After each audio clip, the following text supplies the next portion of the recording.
Welcome to my podcast, Why Didn't Anyone Tell Me This? With my guests, we are discussing reproductive health issues, questions you may have, and debunking some of the many myths around our health. And today, it is a great pleasure to talk to my dear friend, Lucy Vanderville, about freezing fertility. Is egg freezing the answer? Now, Lucy and I have been friends for many years, and Lucy hosts one of the best parties that we have every year at King's College. And Lucy and I have just got back from Amsterdam, where we did a wonderful thing that's always been on my bucket list to want to do. And that is we were the headline act at the Paradiso in Amsterdam. Very glamorous. We were both dressed up. We had the most amazing dress, like a fallopian tube. And we did a wonderful presentation, very interactive, very fun, about reproductive health. So from puberty to the menopause. And funnily, I had a crocheted clitoris, which I threw out into the crowd, and it never came back. So we have the joke that we can't find Joyce's clitoris. On that note, I think I would have captivated most of you to listen further to Lucy and I's discussion today. So Lucy is a lecturer and postgraduate research director in global health and social medicine at King's College London. She has founded and is chair of the Reproduction Research Group at King's, and her research focuses on the introduction of new reproductive technologies such as egg freezing, time-lapse embryo imaging, and preimplantation genetic testing for aneuploidy. So you can see we have many similarities. She explores how these technologies give insight into broader developments within the sector, including the datafication of reproduction and the financialisation of fertility. She also researches telemedical abortion in the post-Roe landscape, and she has published an open access book on egg freezing with New York University Press titled Freezing Fertility, Oocyte Cryopreservation, and the Gender Politics of Aging. So Freezing Fertility has inspired a feature documentary called Freezing Fertility. Welcome, Lucy. Hello. Hi, Joyce. So good to be here with you, and real pleasure to be part of this wonderful series. Thank you so much. So yes, this is a mini series about motherhood, and it's an absolute pleasure to do the first episode dedicated to freezing our fertility. So Lucy, can I start by asking you about your career and why you wanted to work in the field of reproductive sociology? Yes. So I think it started after I finished my master's degree and I was working in Paris in UNESCO, thinking about whether or not I wanted to do a PhD. And previously, I felt like I was always working on projects that didn't deeply touch me. And I felt that if I was going to do a PhD, which would be a significant amount of time, I wanted to do it on something that I actually cared about. So I figured what I cared about was um, women, feminism, embodiment, and then questions of cultural difference, which in my education I'd often focused on gender, race, sexuality, disability, and so on. But I felt that aging was actually also a really important cultural difference that I was experiencing myself because, like everyone else, we grow older every year, but also because I have a lot of intergenerational friendships. And I noticed how um, our experiences and ideas about aging were so important about how we lived in the world. So I wanted to explore that more. So initially, I wanted to write a PhD about menopause and about the cultural history and politics of menopause. Um, but as I was talking about this topic with a couple of my friends, I was living in Amsterdam at the time. There was one of my friends who was freezing her eggs. And she did that to preserve her fertility. And she wanted to do that in the Netherlands. This was, I think, 2010 or something. But it wasn't allowed in the Netherlands. So she went to her GP and she asked about the different options and, her situation. She was in her mid-30s at the time. And she was like, well, I'd like to have a child, but sometime in the future, I'd like to have a partner first. And I'm single at the moment. But then she was told that she wasn't allowed to freeze her eggs in the Netherlands. So she then traveled to Belgium and froze her eggs there. And she made a documentary about her journey. And when I heard that, I thought it was really interesting because all those topics that I was interested in relation to menopause also came up in relation to egg freezing, the questions of gender, of aging, but also the relation to the state, the relation to market relations. And I was really quite surprised because I grew up in the Netherlands. I'm Dutch, and we are often known to be a country in which a lot of things are quite, permissive. So that we have legalized sex work, we have legalized marijuana. So I was quite surprised that the question of the reproductive choice of freezing your eggs was so contentious that that wasn't allowed. It was allowed for women with a cancer diagnosis, but not for circumventing age-related infertility. So then I decided to work on that topic, and to a degree, I still do. Fantastic. And it's always great to have a personal reason of something that's led you into a particular field. Before we go into more details about egg freezing, you do some really other interesting research as well on different topics. One thing that I've always loved that you do is talk about the financialisation of fertility treatment, which is quite related actually to egg freezing as well. Um, Yeah, could you tell us a little bit more about some of these topics that you've been working on? sure. So, yeah, when I started working on egg freezing, I started off from this place where the regulation was really the limiting factor. So, um, being in the Netherlands, where the government at the time we had a Christian cabinet was saying this is unnatural, women shouldn't have children later, and so on. But as I kept working on the topic, there was also another pressure of the market that was really important in relation to egg freezing, but also more broadly in relation to assisted reproduction. So the question of women not being told you can't freeze your egg, but rather you should freeze your eggs, was much more prevalent in other national contexts. And that's particularly where the IVF sector was much more privatized than it is in the Dutch context. And so I got quite interested in the sort of interplay between, on the one hand, I like the places where the sort of feminist position isn't very clear. It's not a straightforward case. If you don't give women the opportunity to make these choices, that's not necessarily in their best interest. But on the other hand, if you create a situation in which the choices that women made are very commercialized and influenced by financial interests, that's also problematic in other ways. So I was interested in that tension.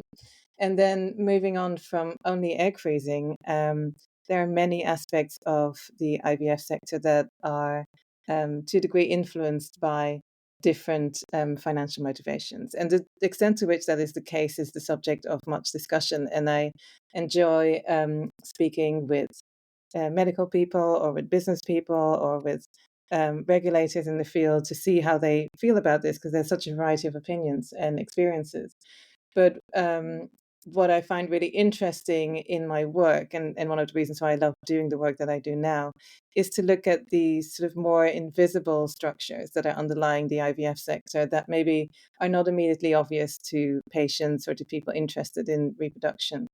Um, so that also means questions about how are clinics financed, what different kind of investment trends exist in the sector, how are new technological trends developing, what kind of research is funded and what research is not funded, um, how are technologies introduced and what kind of politics are part of that introduction, how do people negotiate the difference between patients making choices about their decisions and doctors making those choices? How do people relate to marketing and online information about treatment choices?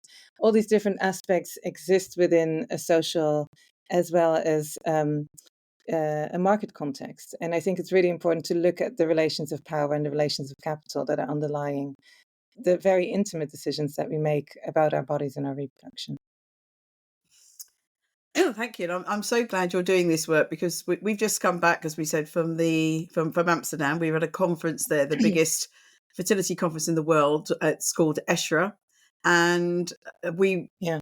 the exhibition hall was where these companies that are working in this sector is like nothing else. I always call ESHRA the Glastonbury of conferences, and it's like a town just where the exhibits are with all these companies, and you just realize how much money has been made in this field. And it's always concerned me because who's Hmm. paying for this? It's the patients, it's the vulnerable people who are trying to have a baby and going through these fertility treatments. So it is big business, isn't it? And I think what's really interesting is to look at the trends of what is happening with conflict of interest around these developments. And I think what we've seen in the last decade is much more involvement of the financial sector in IVF. So IVF has always been quite relatively commercialized in a variety of national contexts, not everywhere, but in many places it is. But I think with the introduction of more venture capital and private equity in IVF, there is a different dimension of commercialization that's happening. So just to explain that for your listeners, um, the question is not only about does the clinic make profit, but rather that there are external investors who buy clinics and then sell those clinics a couple of years later and make a profit from the buying and selling of those clinics. And in order to make that profitable, they have to put pressure on that clinic to become more valuable over time. And that puts many of the medical people in a bit of a split between meeting the interests of the investors and meeting the interests of the patients. And sometimes that's not a conflict of interest, but there are it's hard to see how the new metrics that are being introduced are always necessarily the same as that would be in the best interest of the patient. So whether it is about what kind of treatment is being recommended, about how when people stop treatment, about the introduction of new technologies. Joyce and I have worked a lot on add-on technologies. Um, or whether it's just about how communication is organized, how much time doctors have per patient. Those those elements are all influenced by, how a sector is organized and how clinics are organized. So I think it's interesting to explore that. Yes, it really is. And so we're now going to go on to egg freezing. And the reason why you've been talking about IVF is because the patient needs to go through, or the woman needs to go through the IVF procedure to generate the eggs for egg freezing. So, or get them into the lab. So tell us Yeah. what is egg freezing and how does the process work?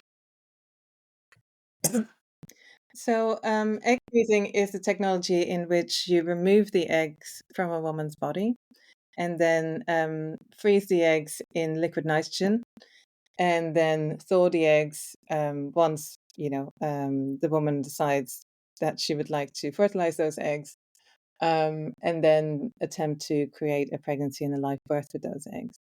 Um, in order to get the eggs out of the woman, you need to first undergo some ovarian stimulation, or in fact, you would often start with some examination of your body to see, you know, um, what does your cycle look like? Are you ovulating at all? How many follicles are developing each month? And then based on that, your doctor and treating medical personnel will create a plan for you to see how long should you stimulate your cycle. For some women, it's necessary to down-regulate the cycle. So that means that you kind of stop your menstrual cycle and then start it up again. For some women, they can do the stimulation within their existing menstrual cycle. And so that means that you have to inject yourself, usually in your tummy, with some hormones that are follicle stimulating hormones. So they create, normally you would ovulate one or maybe two eggs a month, but this creates a stimulation of your ovaries that you have several follicles or several eggs that develop um, within one cycle. And then, if all goes well, you've got a couple of mature eggs in your ovaries. And then, once you're ready, you get another kind of medication called a trigger shot. And then, within 1 or 2 days after, you go and have your surgery. And the surgery entails that you basically get a kind of dildo in your vagina that has a big hollow needle that goes through the vaginal wall into your belly that finds the ovaries. And then they use ultrasound to find the follicles that have developed.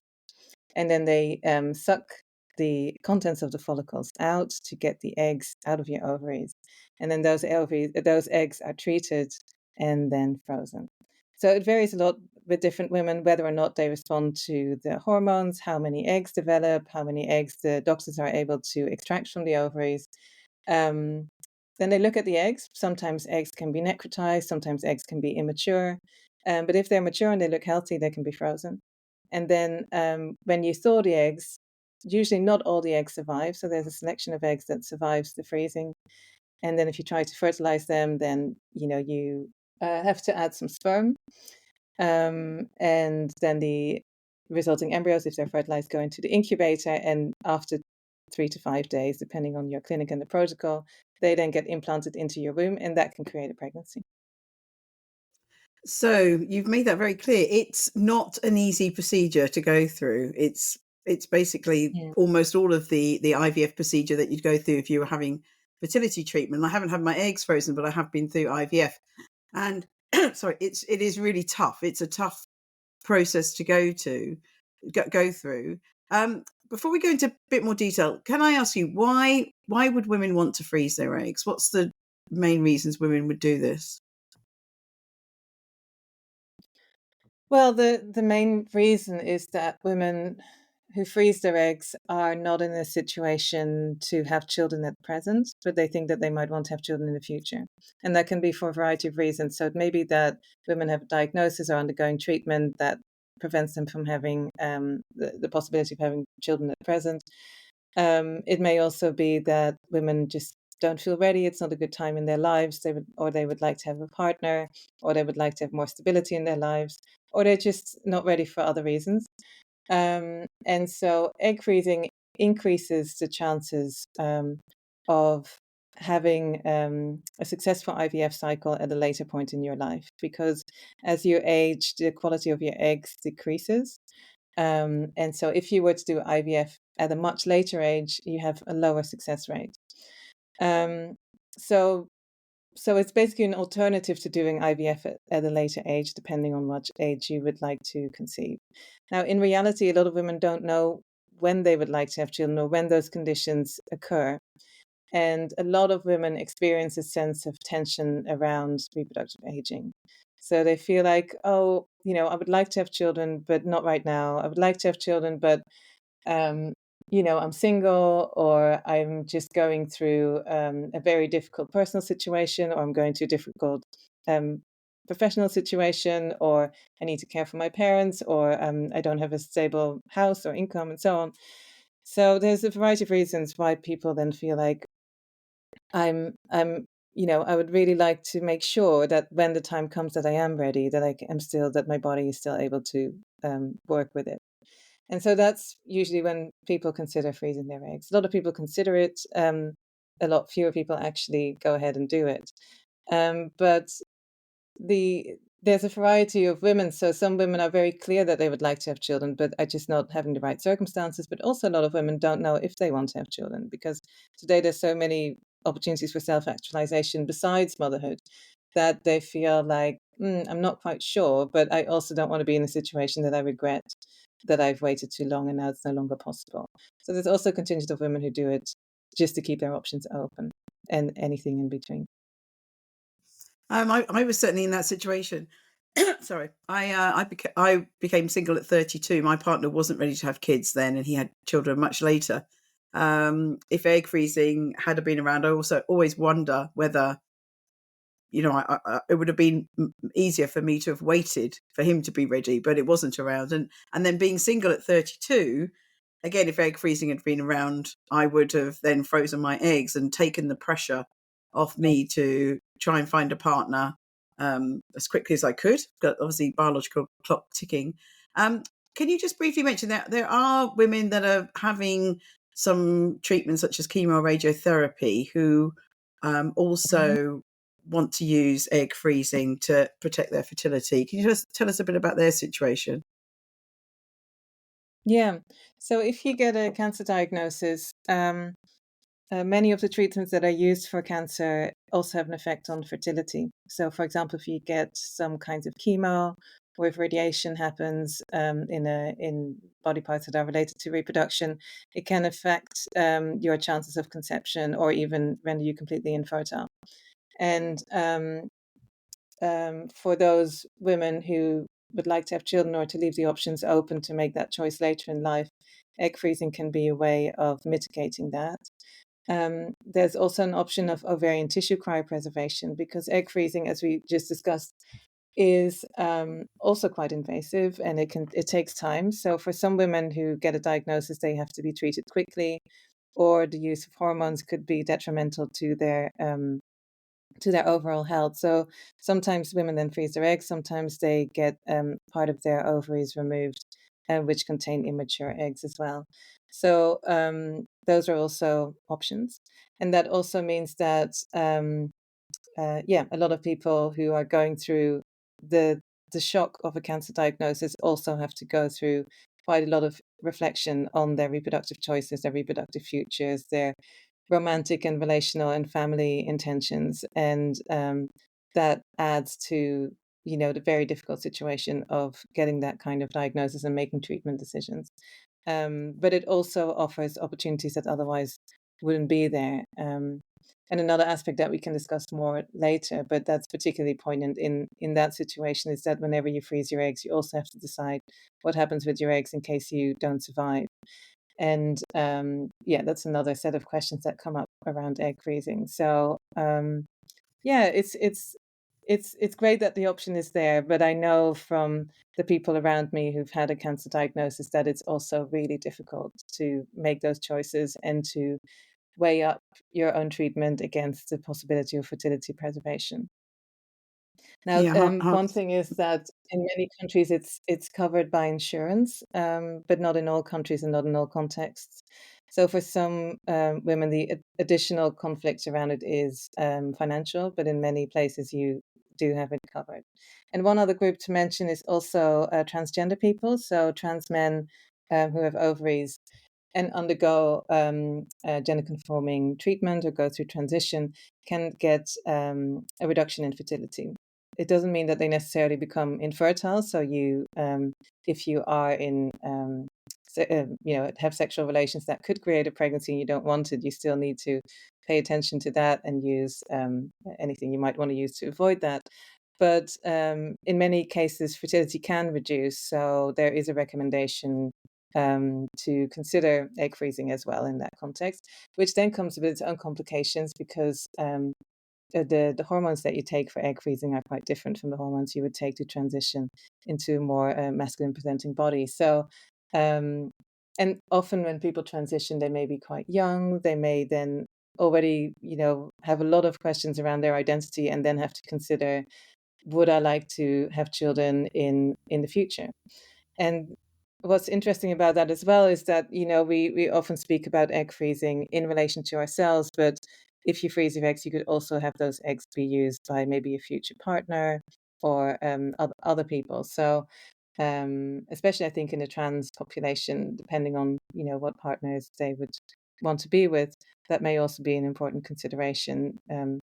Not only would you want to be pregnant in the future, but would you want to have eggs available to have pregnancies in other people? Yeah, I was going to mention mustn't mustn't forget those that are transitioning. It's really important. So you've Yeah. talked about the financing of this. So and you've talked about the different regulations in different countries. So the Netherlands, the fact that it wasn't allowed at one point for um, if you just wanted to freeze your eggs because you wanted to postpone having children. So we've got these three different situations. We've got those that want to postpone childbearing for various reasons, those with a medical reason, and those who are transitioning. So what gets funded in the UK and how does this vary globally? Yeah, so in the UK, as far as I'm aware, the medical reasons get funded.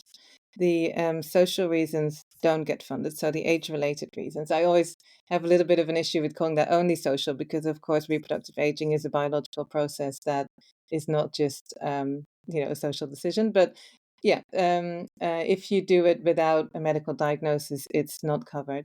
I don't know, to be honest, what the situation is for people who are undergoing medical transition with a transgender diagnosis. I don't know if you know, but I do Yeah, know that there's very long waiting lists and it's very hard to access transgender or gender conforming care at the moment. So even if it is covered by the IVF, by the NHS, it will still result in a lot of people missing out because they cannot access the care in the first place. Do you know, Joyce? yeah. So I thought originally that it would all be finance for anyone who's transitioning, but then found out I was at a conference with a few speakers who were in that situation, and it wasn't. It's very very varied. So as with normal IVF, we have, sorry, recovering from a sore throat. As with normal IVF, we've got this postcode lottery, and I think that's very much still the situation with those transitioning.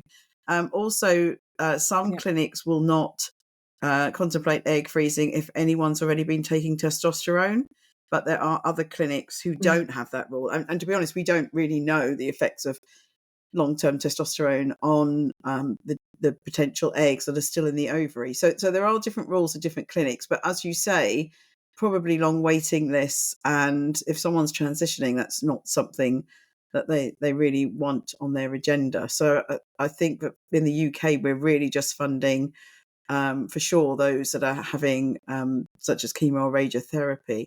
But obviously in different countries, we've got different rules. Can you tell us about some others? So for example, France. Yeah. So in terms of covering egg freezing costs for age-related reasons, so not for the medical reasons, France is really an outlier. It's the only country in the world that pays for all types of egg freezing, and only started doing so very recently. So it was only 2-3 years ago that not only egg freezing, but also IVF for single women was not permitted in France, and IVF for lesbian women wasn't allowed. And they have looked at those rules again and said, okay, no, we do see the point that would be, create lots of people missing out and creating discriminatory situations. But the concern was that if you don't cover egg freezing, you can get what is often called stratification of reproduction, or that certain types of reproductive options are only open to people who can afford it or who come from a certain socioeconomic class. So because France is quite committed to public health care and to equality within health, they said we are willing to permit it, but not to create that kind of stratification. So if we're going to allow egg freezing, then we need to allow it for all women. And that means that it needs to be covered. And so that's what happens. So egg freezing can now be accessed for free for French citizens, but it has created a situation in which there have been very long waiting lists for over a year of people wanting to access egg freezing. They'll have to see how that develops and whether those waiting lists continue over time. There's a couple of people doing research into those experiences at the moment. Before that time, a lot of French women would go either to Belgium or to Spain to freeze their eggs. And there have been other initiatives in the world. So, for example, in Japan, there have been initiatives where certain parts of the country, like a particular province, would cover the costs of egg freezing in order to increase the birth rate, because Japan is one of the lowest birth rates in the world. So they were looking at different initiatives to improve that. But generally around the world, women pay themselves for age-related egg freezing at least. And then there's some countries in the world in which it's not allowed. So, for example, in China, you're only allowed to freeze your eggs if you are married. And obviously, a lot of women who are interested in freezing their eggs are not married, but may want to do it because they want to find a partner in the future. It's quite interesting that in China there is that limitation to it, even though at the same time the Chinese fertility sector is booming and is one of the largest in the world, and it's growing very rapidly. And we've seen a lot of countries change recently. So, for example, Singapore, it's only been 2 years ago that they legalized and allowed egg freezing. But also countries in Northern Europe, like in the Nordic countries and Germany, it took a little bit longer than, say, the UK to allow egg freezing. So there's a lot of variety across the world, with some countries focusing more on the rationalities of public health systems and others more on the rationalities of the market of the fertility industry. Yeah, I think egg freezing really shows the different views across the world, even across Europe, for sure. Now, let's Yeah. talk about something controversial. So, employers. So, some employers have offered women the perk of freezing their eggs as part of their benefit package. So, what do you feel are the advantages and disadvantages of that being a job perk?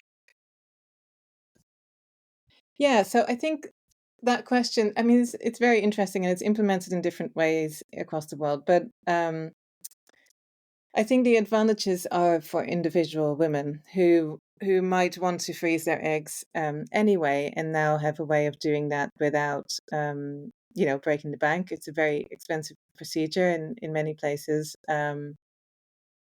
And so if your employer pays for that, then that's great. If your employer recognizes that your fertility decisions play a major role and you need support with that, that's also great. And especially if you look at the US, for example, where sometimes, or actually quite frequently, even for medical indications, egg freezing isn't allowed. And the employer can allow that or can make that happen financially, then that's a good thing. However, there's also a lot of concerns with it. So one of them is that the question is, especially with egg freezing, it's a very difficult question to decide like who's a good candidate for egg freezing. How do you decide that it makes sense to do it, right? And the question of, what's the right treatment decision for you is something that would be ideally decided between you and a fairly disinterested doctor or a very good neutral information and education. What we see in relation to the employer insurance is that often the insurer and the employer also become educators. And there may be, for example, information evenings or events that make employees aware of this option. And in principle, that's great because they get a little bit more information and education about reproductive aging and so on. But the education comes from people who are not neutral parties in that decision making. So they may be the insurers themselves, they may be the clinics that might have financial motivations to get more people to sign up for these treatments. Um, and again, that goes both ways. It's great if people wanted to do it anyway, or wanted to, it's right for them that they can access it, but it's not great if people are over medicalized and that their normal reproductive aging is made into a problem, that they are unnecessarily fearful about their fertility, or that they're being encouraged to freeze their eggs at a very young age, at which it's very hard to determine whether it's going to be helpful for them to freeze their eggs, because they don't know what their lives will be like in 5 years' time, when they would still be perfectly capable of conceiving, presumably without assistance.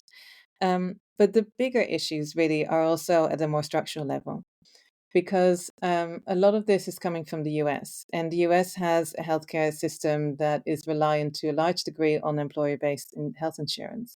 And in many other countries, including the UK, but also across Europe, there are other types of health insurance, whether it's the NHS or national health insurance, that guarantees coverage of basic healthcare, that is not reliant on your employment, and that's not reliant on the particular type of work that you do. So if you have an employer-based healthcare system, you have an inherent inequality because not everybody is employed and not everybody's employed by the same employer. So just like in the UK, you have the issue with the postcode lottery, that what kind of treatment you have access to depends on where you live. If you rely too much on employer-based reproductive healthcare insurance, it really depends on who you work for, what kind of job you do for that employer, whether or not you can access certain reproductive options. And so what's happening with this kind of, they call it like fertility benefits or fertility perks outside of the US, is that you're kind of introducing that system and the accompanying inequalities in another context, in which you normally would have much more egalitarian forms of arranging and paying for reproductive health care.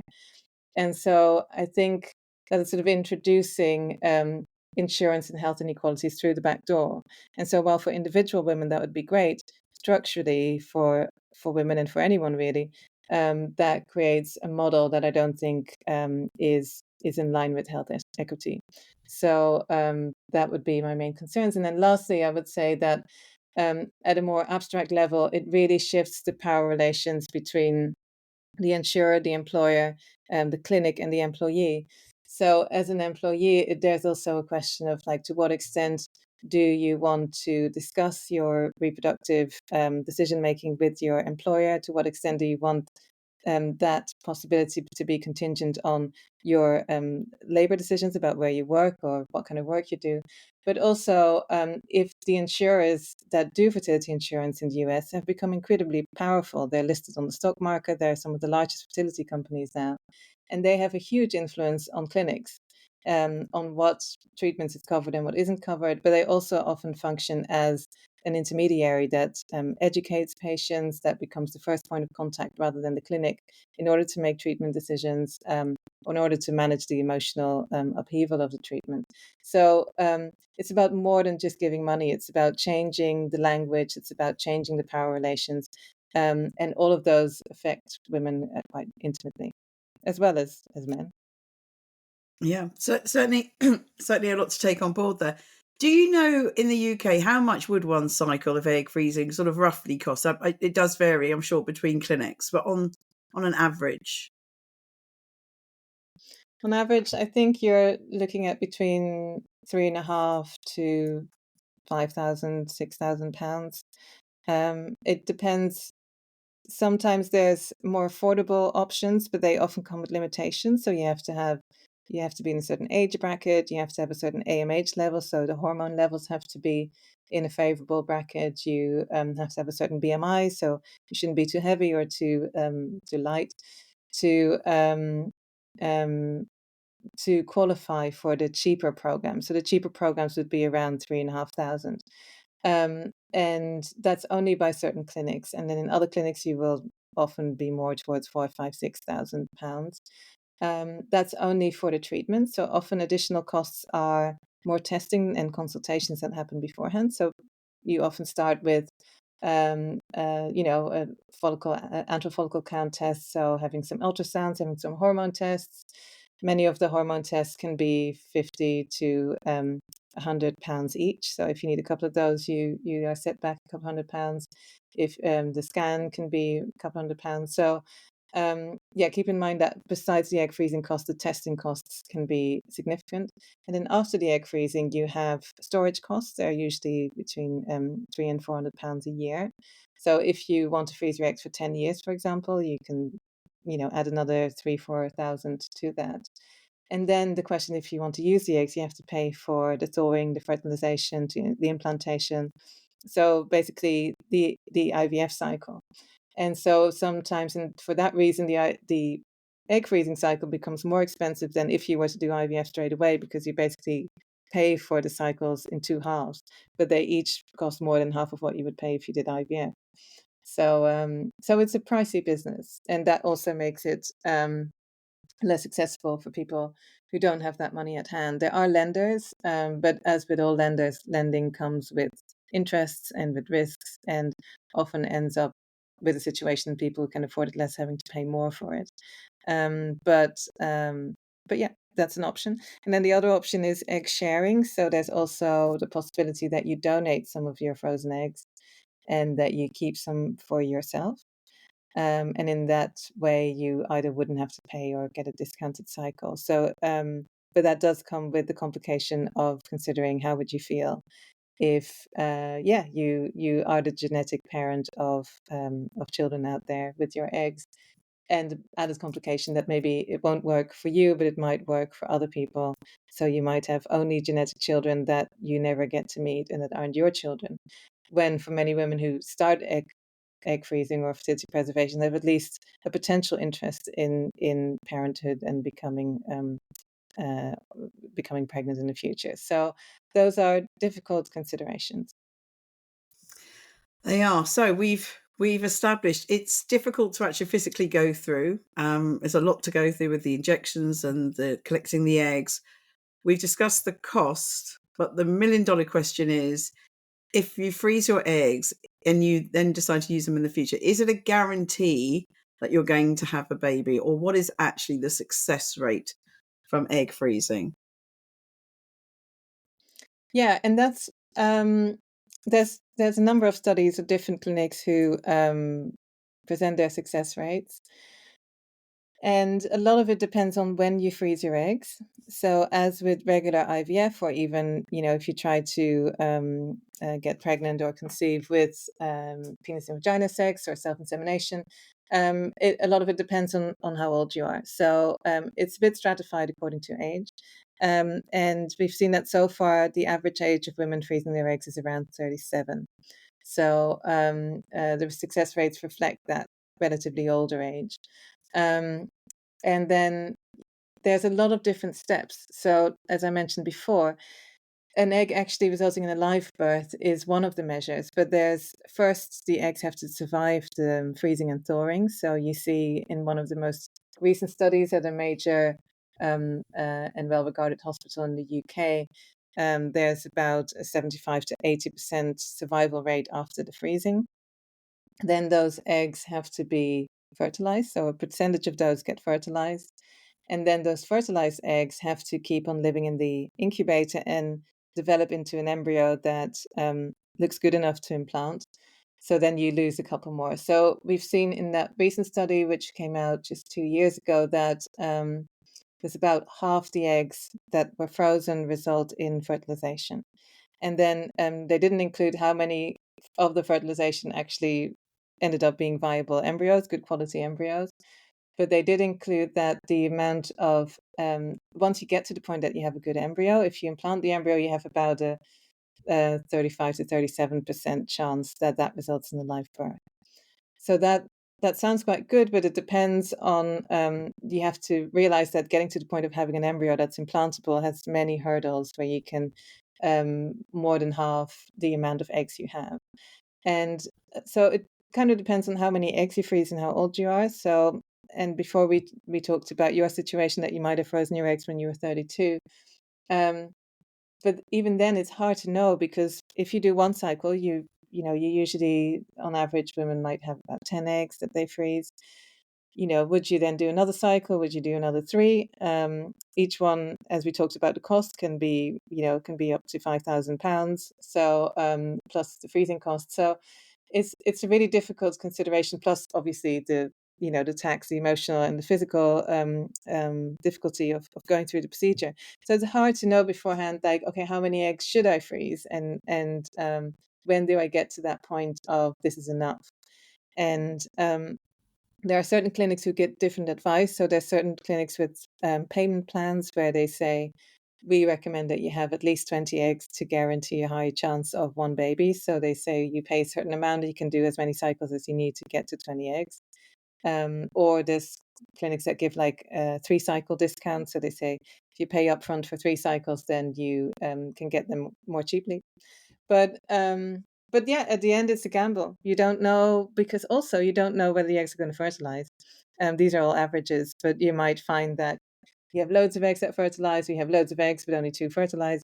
You just don't know. And that's the difficulty of egg freezing, because sometimes it's presented as, oh, we can stop the biological clock, or you have a fertility insurance, but you won't know until the point that you're actually ready to use the eggs, whether they're going to work.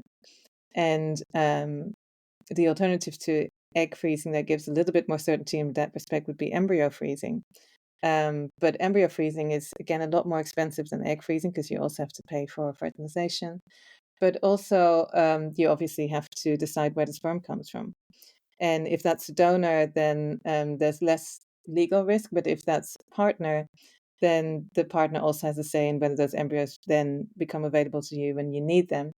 And if you use a donor, then you, of course, if you change your mind, if you find a really nice guy who would be an excellent donor or co-parent or father, you can no longer use that sperm. So I've had friends of myself who asked me, can I just wash out the sperm? I use donor sperm, but now I want this guy's sperm. And that obviously doesn't work, because the eggs have already been fertilized. You can't undo that.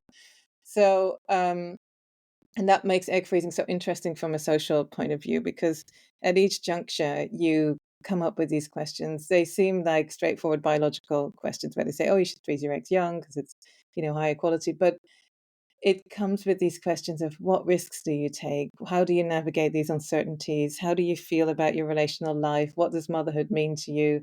Who would you want to make a family with? What does the role of father mean in the lives that you imagine for your children? All those big questions come up in these particular clinical decisions. Yeah, we discussed some of those in the last podcast with Mel, who runs the Stalker Night, and she talked about her experience of solo motherhood. Now, the data actually shows that not many women are coming back to use their frozen egg. So it's very hard for us to give accurate data on how successful it is, because really relatively few people have come back. So why do you think so few women are coming back to use them? Yeah, I mean, I think a lot of women freeze their eggs in a way to respond to a predicament that they are facing, where they feel like this is one part of my life where I can't do it. You can do it by yourself. You can become a solo mother. But if women don't want that or aren't ready for that, or they don't want to have children at that point in their lives, it can feel like, oh, I know that reproductive aging exists, but I don't know what to do about it because I can't have a child or I don't want to have a child right now. And so that can create a lot of tension and uncertainty and pressure, especially for women who are dating or who would like to have children at that point but can't do it. So it's often also a psychological effect of feeling like, okay, I've done what I could now. I know it's not perfect. I know it's not a guarantee, but it's better than nothing. And I feel like I've taken some action. I feel like I've done something.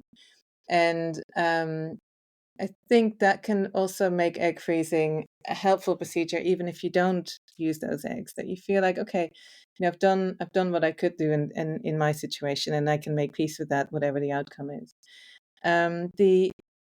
The reason why people don't use them is because they decide that they don't want to have children, after all, because they already find that they can get pregnant in other ways. They didn't need the eggs.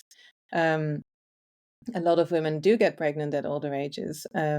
And with older, I mean, in their late 30s, in their early 40s, it does happen. It's a lower chance, especially if you go through IVF. But still, if you were to be exposed to sperm in your reproductive system on a regular basis, there's still a very high chance that you do get pregnant at later ages as well. So so they may not need it in that respect. They may have children in other ways, like they could become step parents, they could adopt.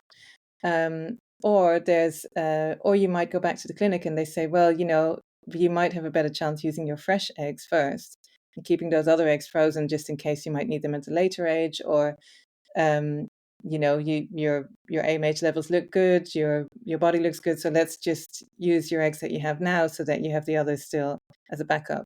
Or yeah, so there are also cases where women do go back to the clinic to use them, and they're advised to, rather than use the frozen eggs, undergo an IVF cycle at that point in their life. So those are some of the reasons why women don't come back.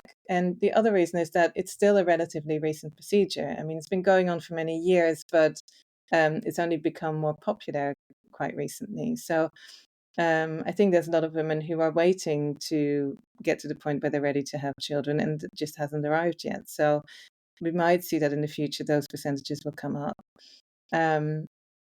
But especially given that it looks like the vast majority, like over 80% of women, are not coming back to use their eggs, the question of what happens with those eggs is really important. Are they going to be donated to other people, to research, to training? If you want to donate them to other people in the UK, you have to go undergo some consent procedures and additional testing at the point of freezing as well. So that may not always be an option. So yeah, it's an interesting question. And you see many clinics coping, not always very easily, with an increasing amount of samples of embryos, of sperm, and of eggs that is that they have to store for people for years and sometimes decades. Yeah, it's a minefield, isn't it? Now let's move on to egg freezing parties, and other ways that egg freezing is being marketed to women. Certainly around the world, I've heard things about in the USA on campuses, etc. So tell us about these, Lucy. Yeah. How are they marketing? What's an egg freezing party? Well, you have egg freezing parties primarily in the US, where there are a lot of new types of clinics that are often created with those kind of investments that I mentioned earlier. So private equity investments is when they buy existing clinics and increase the value of them, often by increasing the amount of patients that come to that clinic. And egg freezing is a great way of doing that because you're not confined to the infertile population, but it could be any woman who may want to have children in the future. But also through venture capital. So that means sort of small startup companies that are getting capital in order to grow from scratch. And so there's a couple of companies that have started really with a particular focus on increasing egg freezing. And what some companies and some clinics are doing is really focusing on acquainting more women with the option of freezing their eggs and doing so in a way that's quite different from the way in which IVF is marketed, which is really has a big focus on babies, has a big focus on it being much more of a clinical procedure or sort of a clinical context in which people encounter when they're already feeling a bit disappointed, when they go like, "Oh, I thought I would conceive, but it's not happening." Whereas for egg freezing, it's often presented with a very different story about empowerment and saying you can take control of this thing that you don't have control over. And you are not ill, but you can come here to basically have a form of self improvement and self care. It can be presented as. So you see some clinics presenting themselves much more with a sort of spa like aesthetic with pastel colors and with the friendly aesthetics that seem to create a different that aim to create a different level of comfort in potential patients.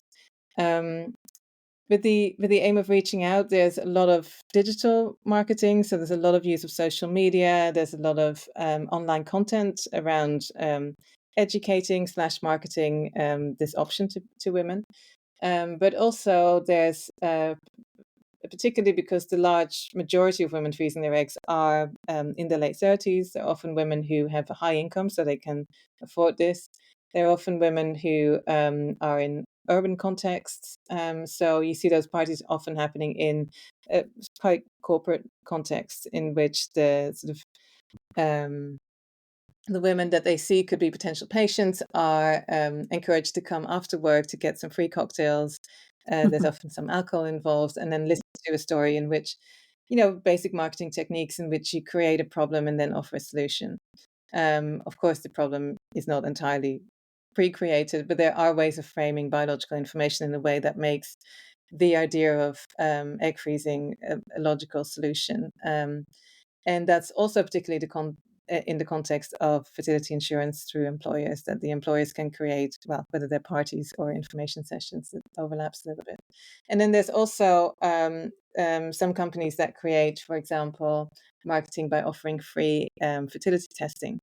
So they offer a free AMH test. So that's a hormone that you can look at in your blood. So you give some blood, and then they look at the results of that. And it's not a very accurate predictor of whether or not you can get pregnant. It's more a predictor for how much hormones you would have to take in an IVF cycle. I mean, of course, if you have no AMH at all, it would indicate some trouble. But it's hard to gauge what a more average result would entail exactly.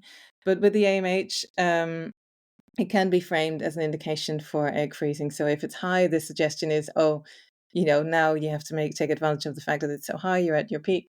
And if it's low, they say, oh, it's already decreasing, so you better hurry up because it's, you're on the decline. So it can become a very personalized and in that sense, very persuasive tactic for encouraging people with all outcomes really as candidates for egg freezing. And that's where you get into the issue of medicalization and to what extent is it a good idea to encourage a very large group of women to undergo quite an invasive and very expensive procedure, especially for women who maybe want to do it but can't afford it, or women who otherwise, still have quite a bit of time left, but feel concerned. So the level of anxiety and concern that I hear in some of the younger generations now is one that I did not experience when I was in my early or mid 20s.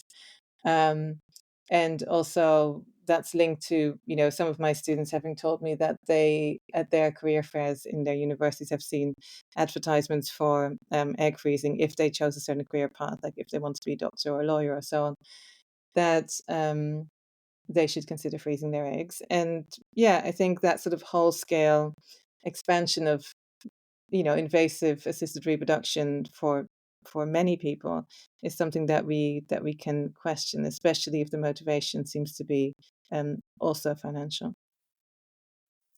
Yeah. So, as you said, the fertility test, whatever your result is, the bottom line is, why don't you freeze your eggs? And I've discussed that in detail on previous podcasts with Dr. Tessa Kopp, who's done a lot of research around MH testing, has just published a latest paper on this, and also talked to Tim Child about AMH testing. So the medicalization of women's health and the exploitation of women is really, I get very, very upset about it. And as you said about these egg freezing parties, they're very glossy.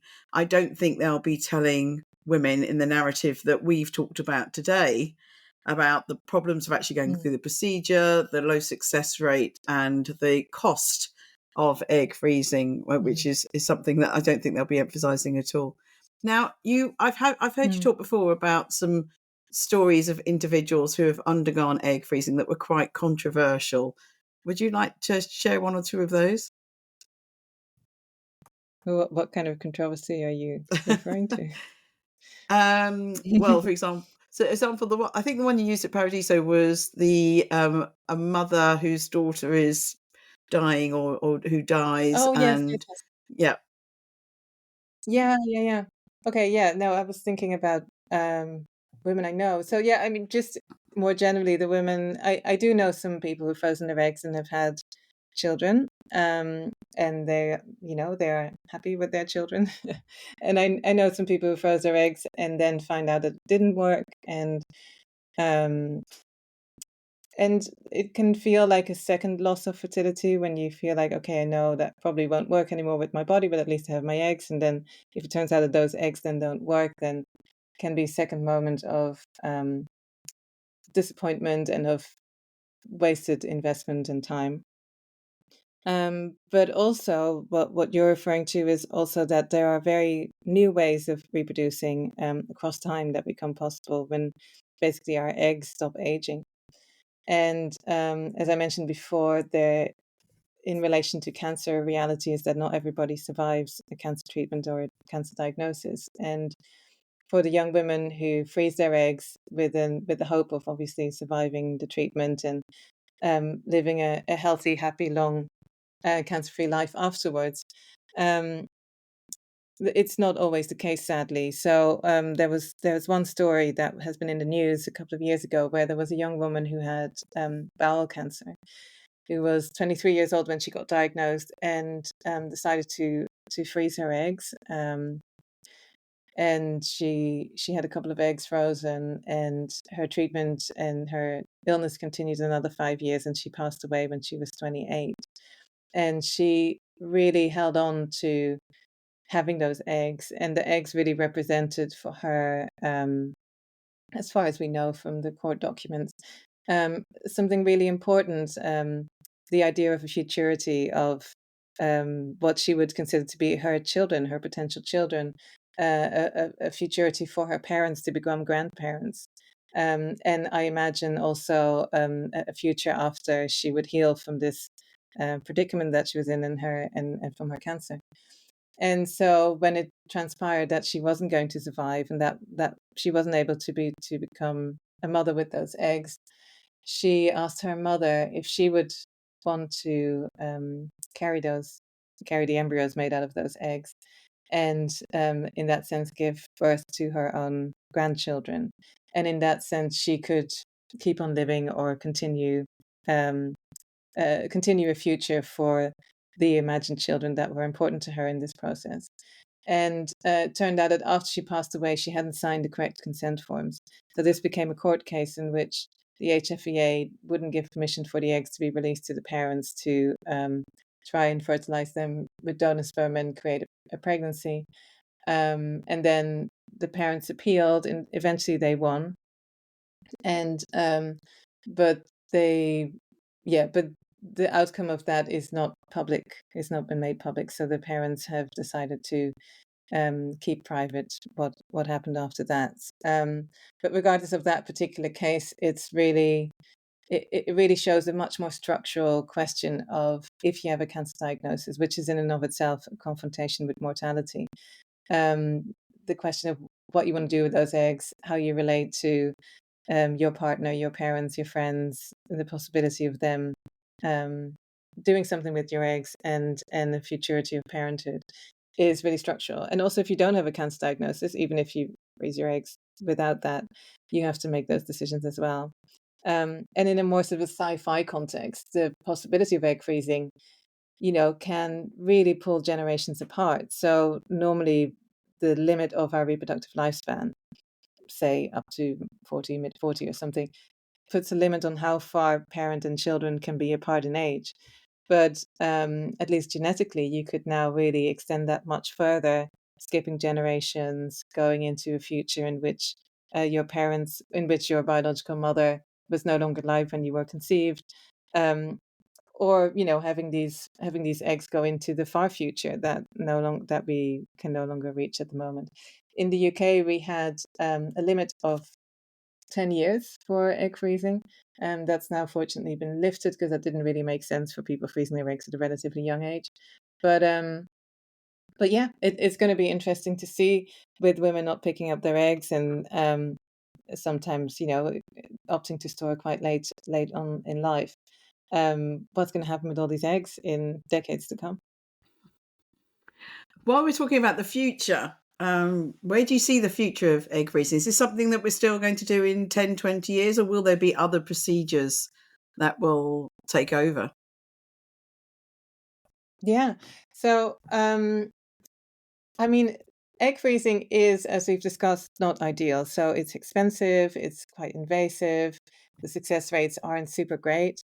Um, so if there are alternatives, I think alternatives could be quite popular. We do see that there's a trend towards later reproduction in many countries across the world. That will probably continue to be the case. I think the relevance for egg freezing is here to stay for a while longer. I think maybe just there can be incremental improvements in how the protocols change and technologies improve. There's a move towards more automation, so that may increase a little bit more, potentially could increase the success rates. It's an option. So we see more automated vitrification, for example, that often is not necessarily increasing success rates, but it decreases labor costs. So the promise is that the decreased labor costs, if you automate parts of the egg freezing procedure at the embryological level, could make the treatment costs cheaper. But another option could be that the reduced labor cost will just increase the profit for the clinic and the investor. So it's not always a direct translation, even though it's often presented as that. In terms of technological innovations, we can look at different areas. So one might be pharmaceuticals. So there is some research and development that people are looking at whether there can be pharmaceutical options to delay reproductive aging. There are other technologies. So, for example, cryopreserving parts of the ovarian tissue, which is now mostly done in relation to a cancer diagnosis. It's only really very successful if you do it at a quite young age, and it's quite invasive because you have to actually do surgery rather than that needle procedure that I mentioned in the beginning for egg freezing. But if that were to become more successful and work better, then maybe that. And another option might be in vitro gametogenesis, in which people would use stem cells in order to make eggs from other cells of the body. So you could imagine having, for example, blood cells or skin cells being treated so that they become stem cells through a procedure called IPS, induced pluripotency, and then those stem cells could be differentiated into eggs. This is something that's currently in development, and it's not clear if it will ever become clinically applicable to humans. There is a possibility that it will be. There's different opinions about whether that will be in 5 years or in 10 years or in 25 years. That's depending on which scientists you speak with. So far, the procedure has resulted in live births among mice, but only through procedures that you couldn't do in humans. So they would be, basically killing the mice in order to get bits of their bodies out and so on. So, but also there would be many, many pups that don't make it, and there's a very few that do. But then they, provide a proof of concept, but it wouldn't be something that you would want to reproduce at a human level. And of course, there's a lot of people who also object to the use of animals in that way. But hypothetically, if it was to become possible that IVG in vitro gametogenesis was something that could provide eggs in the future, that would dramatically change what reproduction would be, because it would be decoupled from age. You could potentially use much older cells in your body and reduce them or make them into stem cells again. But it could also really change the question of gender, because if it's possible to make eggs out of stem cells as well as sperm out of stem cells, then you don't necessarily need to start with a human, with a male or a female cell to begin with. I mean, this is hypothetical. Maybe you do. They're now looking at sort of epigenetic um, mechanisms that may be different in men and in women. So it's not clear whether there is that much flexibility. But say hypothetically, if that was possible, you could have a fertilization of eggs and sperm of a man and a woman, or of two men, or of two women, or even with yourself. You could create a sperm and an egg with yourself and genetically recombine your own genetic material without necessarily cloning yourself. And then but just looking at cloning kind of reminds us that even if something's technologically possible, it doesn't mean it's going to be clinically implemented, because we've been able to clone humans for a while, but it hasn't really happened because there's a global moratorium on the idea. There's a lot of objection to the idea of cloning humans, so that's not happening, even though we could technically do it.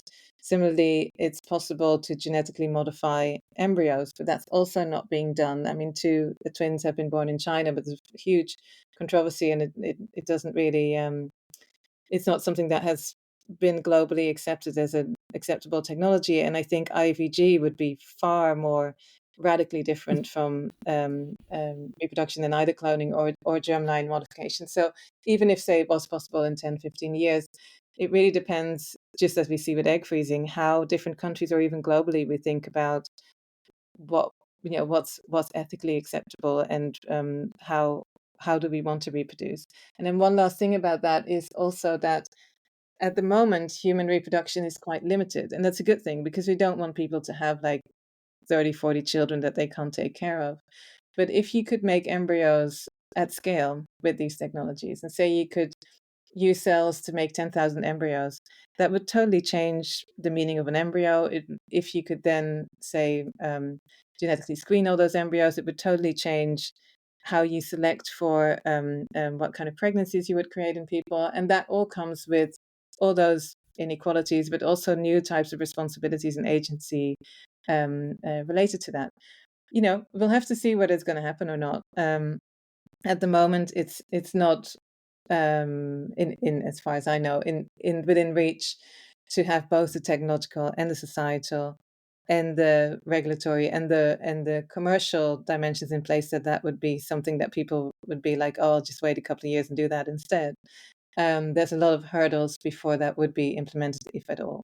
But it is a possibility that people are looking at, and that there is a lot of investment going into that too. Yeah, money. We're back to that again. Now, we do like talking about myths on this podcast. So, are there myths about egg freezing that you hear? Myths. Well, I think the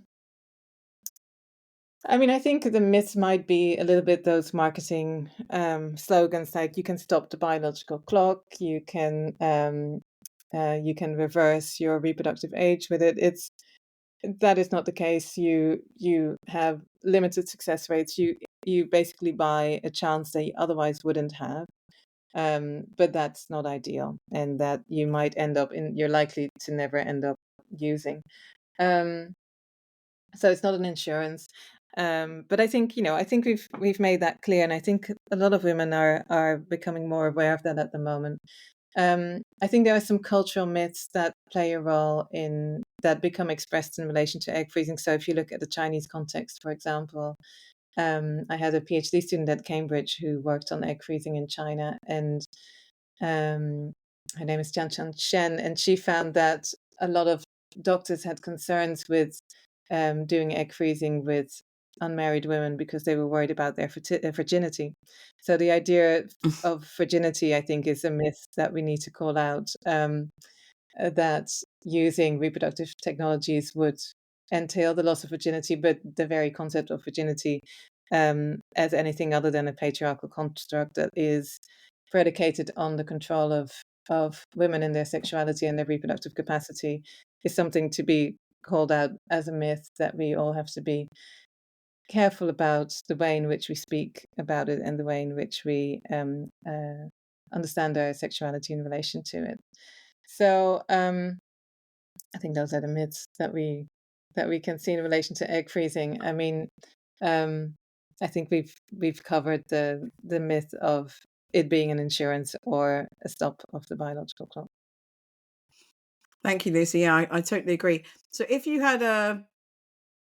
were giving someone advice, a 1-minute pitch about they're considering egg freezing, what factors would you tell them to think about? Well, I would suggest that they really take some time to feel into themselves and feel into what's important in their lives. You know, how much do they feel that they would like to become a parent, or whether genetically or by becoming pregnant in the future? To what extent do they feel like having the option is important to them? Do they feel like there is a possibility that they might regret it if they don't do it? Or do they feel like there's a possibility that they would regret doing it and potentially dealing with the financial or the physical side effects that you might have from it? Um, I think there's something to consider about age. I would think if somebody came to me who was very young, and with very young I mean more in their 20s, I would say it's very hard to predict where your life will be at in 5 or 10 years, and you're likely to still have a good chance of reproducing without assistance, unless there's any kind of physical issue that you already are aware of.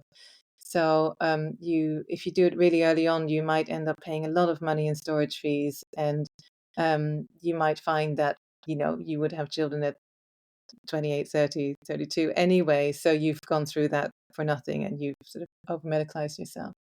If you're a little bit older, say in your early to mid 30s, you may be at a situation where you know whether a little bit more about what your relational situation is, what your partner's position is, whether or not you would like to have children. So yeah, considering those relational aspects. And then I would really look at what kind of clinic would you like to work with? Do you prefer going to a private clinic, to a hospital? Where do you get your information? Do you get it from the clinic website, or do you get it from Joyce's Fertility Education Initiative, or from online forums or advertisements, or commercial testing facilities, or do you get it from scientific articles? So really try and find the most trustworthy and, in a sense, neutral / objective information. There's issues with neutrality and objectivity. That's kind of a myth in and of itself, but there are different degrees of it. So try to be informed in a way that is as free of conflict of interest as possible. And then if you do spend your money, look at where you spend it. Spend it potentially in clinics that have an ethos that you agree with. And go to some information evenings and look at how a clinic feels, and see if you get along with the people there. And I would also say, for some people, it's a really intense procedure, but for some people, it's really not, and we see that on average, the women undergoing egg freezing report fewer side effects, less psychological distress, probably because they're not coming from a place of having tried for several years and being frustrated. But for some people, it can be very empowering and exciting. And so really taking care of your mental health through it as well. And sometimes for some women describe that they feel like a failure when they do it, that they feel like, I wish that at this time I would have had a partner, that I would have had a child, and now I'm here in this clinic, and what am I doing? And to really, what I find really helpful is kind of self-parenting, where you think about, if I was my own supportive parent, what would I now say to myself? And to really think about, like, how can you feel positive about your body, about the choices you make, whether or not you freeze your eggs, whether or not you become a mother. That really focus on why you are worthwhile and interesting and special, regardless of these decisions. Um, and then financially, look at the different payment plans and options that are available to you. And discuss it with the people around you, your friends. You might find other people are likely thinking similar things, and it can be helpful to have a support group around you. I would also be wary of, if you have a partner, whether male or female, but especially male, that they don't think that egg freezing is a guarantee, because sometimes people say, like you were saying, Joyce, like, oh, my partner wasn't ready, so if I'd frozen my eggs, maybe I would have waited.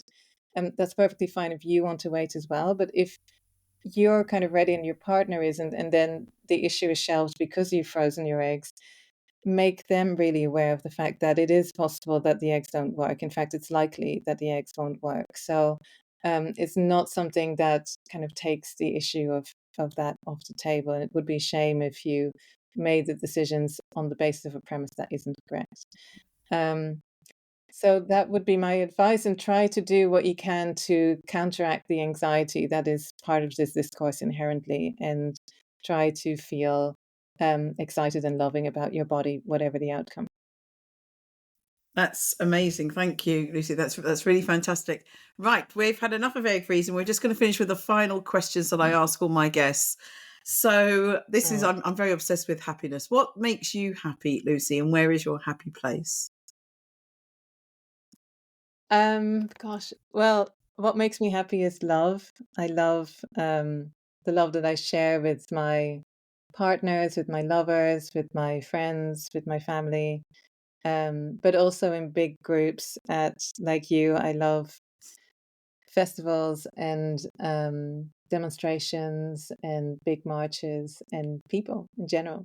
I also love conferences and parties and being around people that are interesting and smart, but also really fun to be around.